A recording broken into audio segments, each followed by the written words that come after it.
मैं नरेंद्र मोदी जी को कहना चाहता हूं, मोदी जी इस जन्म में तो आप हमको नहीं हरा सकते दिल्ली के अंदर आम आदमी पार्टी को।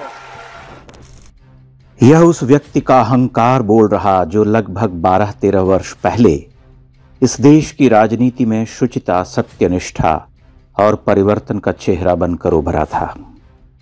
आज उस व्यक्ति का अहंकार ध्वस्त हो गया, मानो किसी ने चुपचाप मुस्कुराहट में उसे पी लिया हो।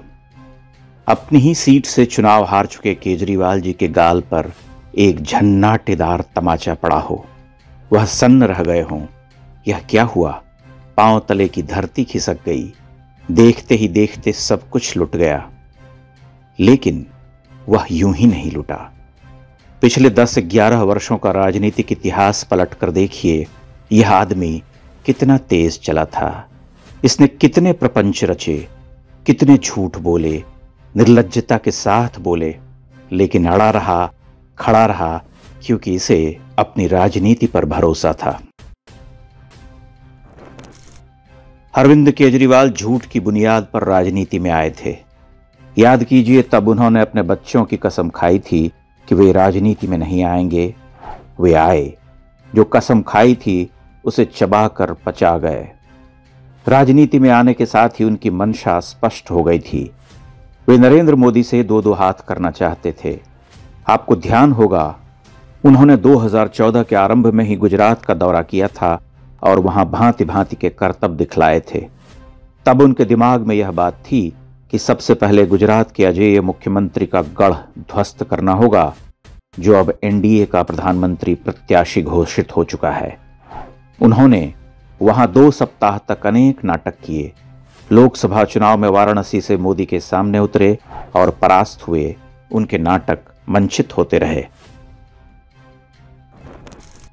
दिल्ली के चुनाव में मिली प्रचंड जीत के बाद अरविंद केजरीवाल का दिमाग 7वें आसमान पर जा बैठा। वह एक घोषित अधिनायकवादी नेता बन गए और पार्टी अपनी इच्छा से चलाने लगे। उनके साथ के नेता छिटकने लगे। कई महान साथी उन्हें छोड़ गए, लेकिन केजरीवाल टस से मस न हुए। उन्होंने झूठ को अपने जीवन का मूल मंत्र बना लिया। वे पूरी ठसक और आत्मविश्वास के साथ हर दिन हर मंच पर झूठ बोलने लगे। मोदी की अवमानना चलती रही।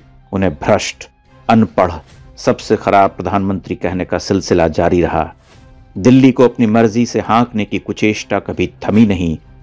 कहना होगा कि भारतीय राजनीति में इतना धृष्ट और बड़बोला नेता आज तक नहीं आया। केजरीवाल ने देश के कई राज्यों में बीजेपी को चुनौती दी, बड़े बड़े दावे किए, लेकिन लगभग सभी राज्यों में उनकी पार्टी औंधे मुंह गिरती रही। उनके प्रत्याशियों की जमानत जब्त होती रही। वे नहीं रुके, उनका दर्प नहीं टूटा। उन्होंने दंगाइयों को खुलेआम पुचकारा, उनकी पीठ ठोकी, जिसका भयावह परिणाम था 2020 का दंगा। उनकी पार्टी में छटे हुए बदमाश, दंगाई, बेईमान भरते रहे।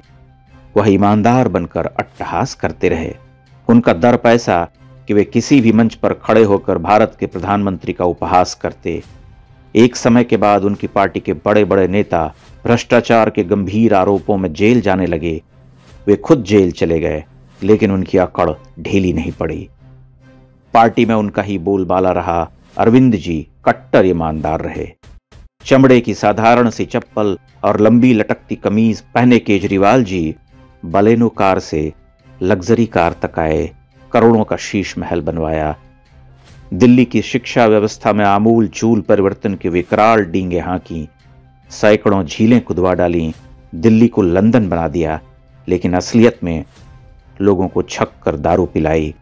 दारू कांड में उनके प्रिय मंत्री फंसे, जवाब देते न बना, लेकिन उनका ताप कम न हुआ।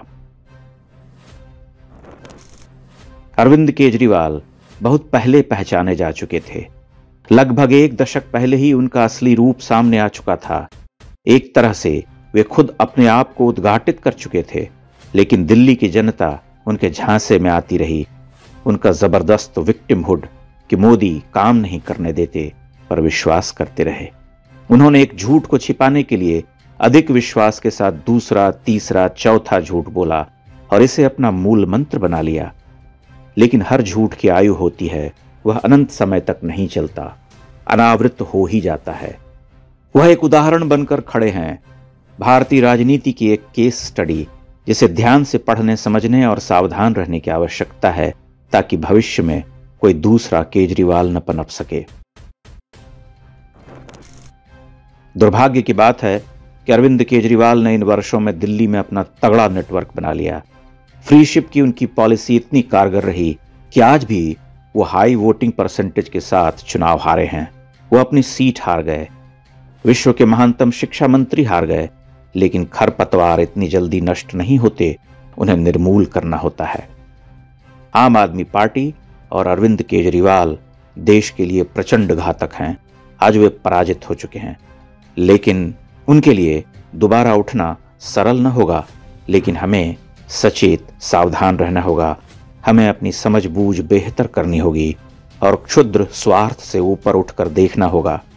अन्यथा केजरीवाल जी एक राजनीतिक विकल्प बनते रहेंगे और हम भोगने के लिए शापित रहेंगे।